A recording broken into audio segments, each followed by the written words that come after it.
Thinking, you see, is not required for anything. Really, we're perfectly capable of making decisions and choices without thinking.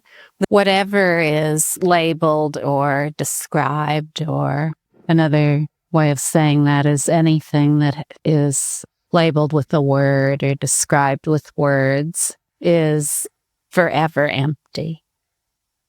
It's forever empty of anything. So the label or the description, the word itself, is like a mirage. It's like a hologram. It has no meaning in and of itself. The only meaning and significance it has is what we give it. But even when we give it meaning, it's absent of an independent origin.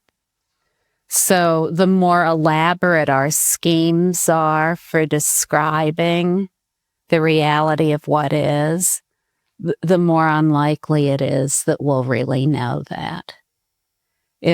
Because you see, awareness, the altogether of aware pure space, has never been made into anything. It's never been made into any kind of system.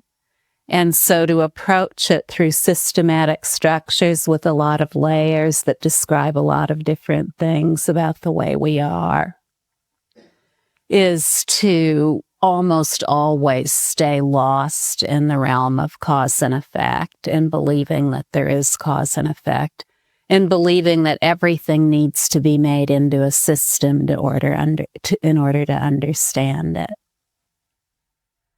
So when it comes to what we know as human beings, what we know via awareness. Everything we know via awareness. So if we say mindfulness, attention, consciousness, those concepts are known through awareness.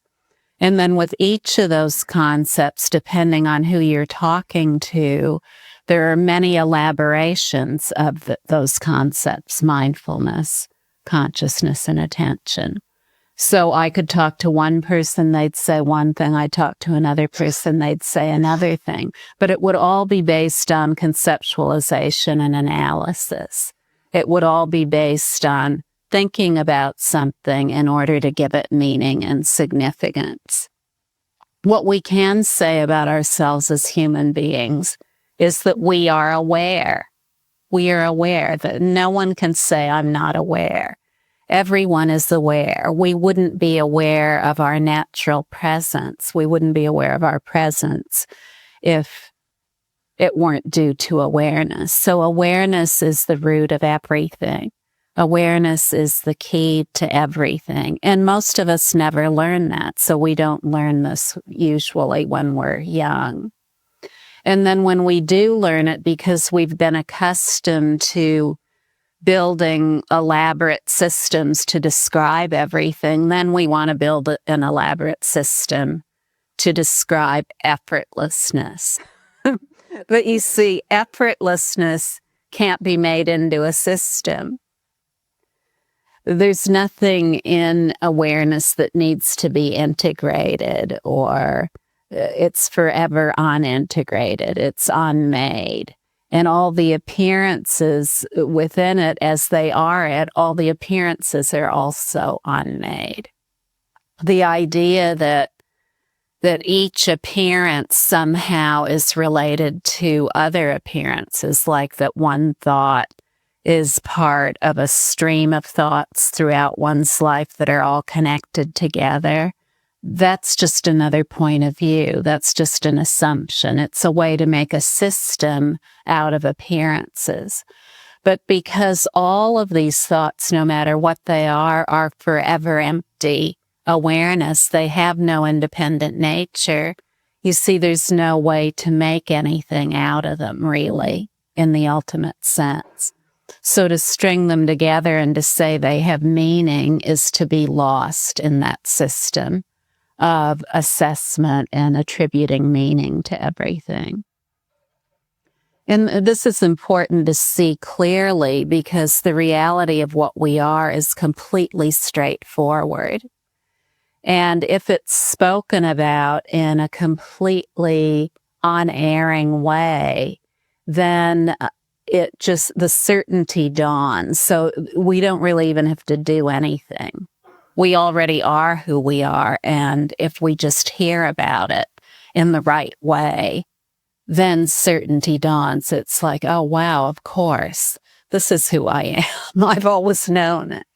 And the certainty becomes more and more obvious. So no need to complicate matters. No need to complicate matters whatsoever.